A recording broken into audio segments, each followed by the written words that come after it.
भगवत प्रेमियों, आज आपको इस वीडियो में बताने वाले हैं, जैसा कि आपने थंबनेल में पढ़ा, मैंने उसमें लिखा था कि हम लोग भक्ति करते हैं और फिर भी दुखी हैं। आखिर क्यों? ऐसा कौन सी समस्या है, ऐसी हम कौन सी गलती करते हैं जिससे हमें दुख मिलते हैं, दिनों दिन तकलीफ उठानी पड़ रही हैं, और हम भगवान की भक्ति भी कर रहे हैं और पूरा तन मन से जोर लगा देते हैं, हर नियम का पालन भी करते हैं, और फिर भी हमें परेशानी आ रही है। हमारी समस्या बढ़ती जा रही हैं, गृह क्लेश है, कोई शांति नहीं है, जहाँ भी जाता हूँ मन अशांत रहता है। ऐसा क्यों? तो आज आपको इस वीडियो में ऐसे सभी प्रश्नों के जवाब मिलेंगे।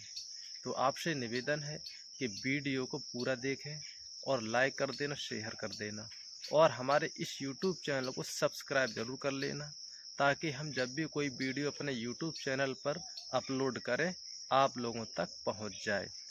देखिए, मैं हमेशा ऐसे ही वीडियो बनाता हूं जो कि आज वर्तमान समय में समस्या बनी हुई है, लोगों का दुख का कारण है जो मिट नहीं पा रहा है। उसका असली कारण क्या है, ऐसी क्या प्रॉब्लम है, ऐसे कौन सा रीजन है जिससे हम लोग पूजा पाठ करने के बावजूद भी परेशान हैं, तो आपको बताएंगे इस वीडियो में। देखिए, पहला कारण ये है कि हम लोग मनमाने आचरण करते हैं। मनमाने आचरण का है तो अपनी मर्जी से पूजा, आज इस देवता की, कल उस देवता की, आज इस मंदिर पे चले गए, कल उस मंदिर पे। किसी ने बता दिया कि वहाँ उस कोई नदी किनारे मंदिर है या कहीं जंगल में मंदिर है, वहाँ चले जाओ, वहाँ मनोकामना पूरी हो जाएगी। कहने का भाव मेरा ये है कि हम लोग स्थायी एक पर नहीं रहते हैं, 10 जगह जाते हैं, और जो 10 जगह जाता है उसकी कोई वैल्यू नहीं होती है। जो एक जगह टिक के रहता है, सुख में दुख में हमेशा बना रहता है, उसकी वैल्यू होती है। तो यही कहना है मेरा कि हम लोग क्या करते हैं, भगवान पे भरोसा नहीं करते। आज क्या हुआ कि भोलेनाथ को पूज लिया, 1 महीना 2 महीना, अरे मेरी मनोकामना पूरी नहीं हो रही। अरे छोड़, किसी ने कहा कि जो बाबा खाटू श्याम की सेवा करते उनकी मनोकामना पूरी हो जाती है। 2-4 लोगों को भी एग्जाम्पल भी दे देते हैं कि देखो, हाँ भैया, उसने देखो गया था खाटू श्याम पे, उसकी मनोकामना पूरी हो गई। तो हम लोगों को क्या होता है कि भोलेनाथ से भरोसा उठ जाता है, खाटू श्याम के पास चल देते हैं। अब खाटू श्याम की 2-3 यात्रा की कोई मनोकामना थी, पूरी जैसे नहीं हुई या अधूरी रह गई या थोड़ा बहुत असर हुआ, अरे ये तो वही बात है कि कोई चौथा आया, बोले क्या, बोले रिश्तेदार ने बताया, अरे कि मैं वैष्णो देवी गया था, वहाँ मेरी ये मनोकामना थी, मेरी बेटी की नौकरी लग गई, पहले 3-4 साल से भटक रही थी, वहाँ जाते ही 1-2 महीने बाद उसकी जॉब लग गई। तो हमें उस पर और भरोसा हो गया, अरे भाई सही कह रहे हो, मैंने देखा तो तुम्हारी लड़की पहले जॉब नहीं करती थी, पढ़ाई करती है, उसकी जॉब लग गई है, तो वो भी वहाँ भी चले गए। इसका यही कारण है कि हम एक भगवान पे भरोसा नहीं करते हैं। बस किसी ने अपना एग्जाम्पल दे दिया और भरोसा दिला दिया, हम उसी पे दृढ़ हो जाते हैं और उसी के हिसाब से भक्ति पूजा पाठ करने लगते हैं, यात्रा करने लगते हैं। देखिए, ये कर्म क्षेत्र है, यहाँ जो जैसा कर्म करता है उसको वैसा फल मिलता है, लेकिन सबसे बड़ी बात होती है भरोसा, विश्वास। विश्वास तो करना ही पड़ेगा, चाहे किसी देवता की आप पूजा कर लो, बिना विश्वास के कुछ नहीं है। तो आपको विश्वास करना पड़ेगा। और आप गलती क्या करते हैं जिससे आपके साथ ऐसी घटनाएं घट रही हैं, तो वो मैं आपको बताना चाहूँगा। पहले ये है कि आपने गुरु नहीं सही बनाई है। आप क्या छोटे मोटा कोई संत देख लेते हैं, या किसी मंदिर पे देख लिया, भगवा धारण की है, चंदन मंदन लगाए है, और बड़े बड़े जटाएँ, हमसे भी बड़े बड़े जटाएँ हैं, ठीक है, थोड़े 2-4 श्लोक बोल दिए संस्कृत में, आप उन पर अट्रैक्शन हो जाते हैं, आकर्षण हो जाते हैं, सोच रहे ये तो बड़ा पहुँचा संत है, बड़ा ज्ञानी ध्यानी है, भगवान से ये कनेक्ट है, और आप उससे अपने पूरे आव भाव बता देते, दुख समस्या बता देते, और उसको गुरु धारण कर लेते हैं। देखिए, गुरु आप उसे उसके रंग रूप पे मत जाइए, उसकी वेशभूषा पे मत जाइए, उसके ज्ञान पे जाइए। पूर्ण संत की तलाश करो, आप उससे नाम दीक्षा लो, उससे गुरु मंत्र लो। पूर्ण संत होता है जिसे अपने शास्त्रों का अध्ययन हो, आपको सही विधि बताए भक्ति की, ठीक है, आपको बेवकूफ़ ना बनाए। और जो सही संत होता है वो हमेशा खरी बात करता है, मीठी बात नहीं करता है, क्योंकि उसे आपके भविष्य की चिंता है, आपकी चिंता नहीं।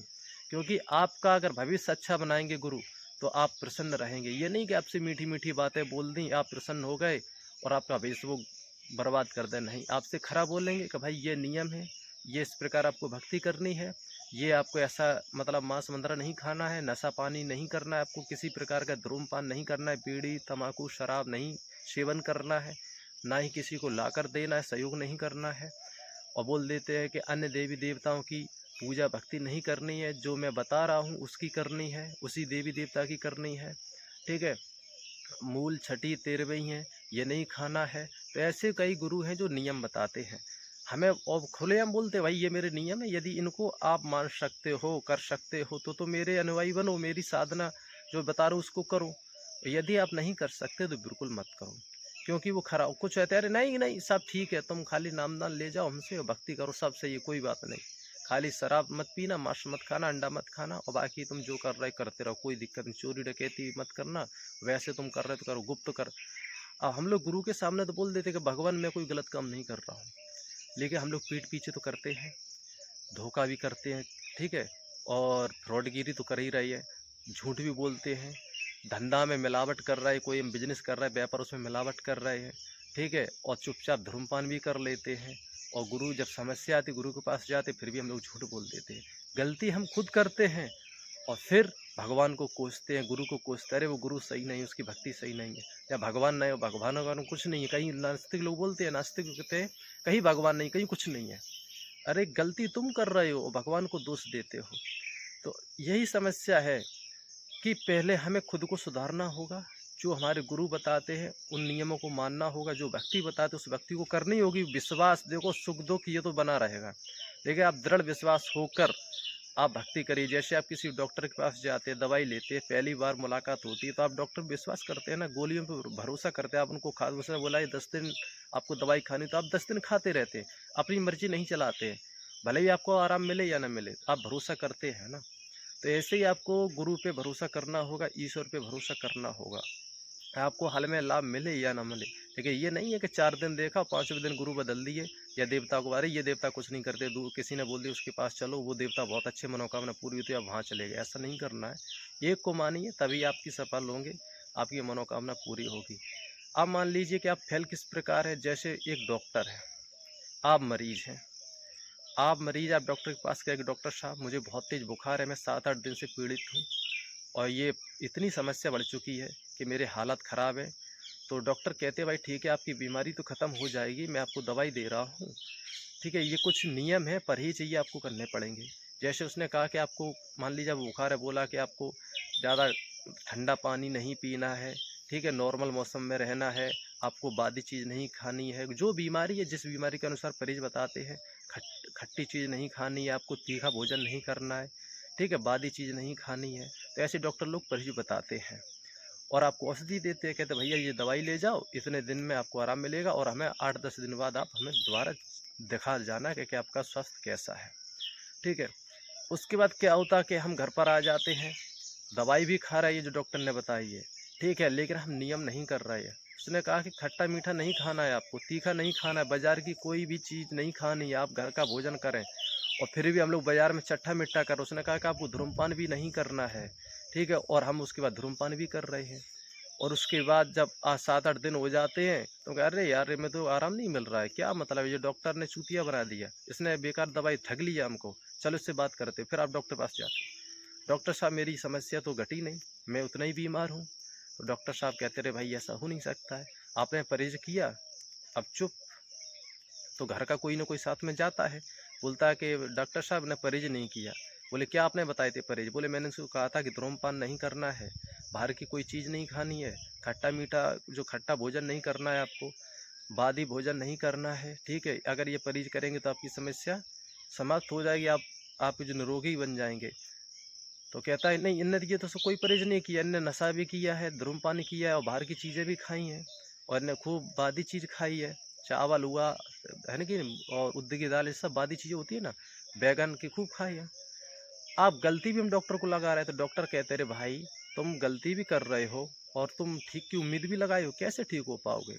ठीक है, हम लोग क्या करते हैं, ऐसे ये भक्ति मार्ग, खुद गलती करते हैं, अपने गुरु पे दोष लगा देते हैं। कहने का भाव ये है कि रोग है हमारा जन्म मरण और परहेज है हमारे 5 विकार, काम क्रोध लोभ मोह अहंकार। ये हमको त्यागना पड़ेगा, इनसे परहेज करना पड़ेगा, इनसे हमें बच के रहना है।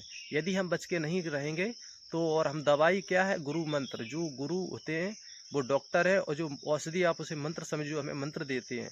परहेज है ये 5 विकार, इनको तो हमें करना पड़ेगा। यदि ये नियम नहीं करेंगे तो हम कैसे ये जन्म मरण से छूटेंगे। और सबसे बड़ा कारण हमारा दुख से हम कैसे छूटेंगे। दुख तो तभी समाप्त होगा जब हम गुरु की बातों पे चलेंगे, गुरु ने जो नियम बताए उनको पूरा करेंगे, जो मंत्र दिया उसकी भक्ति करेंगे।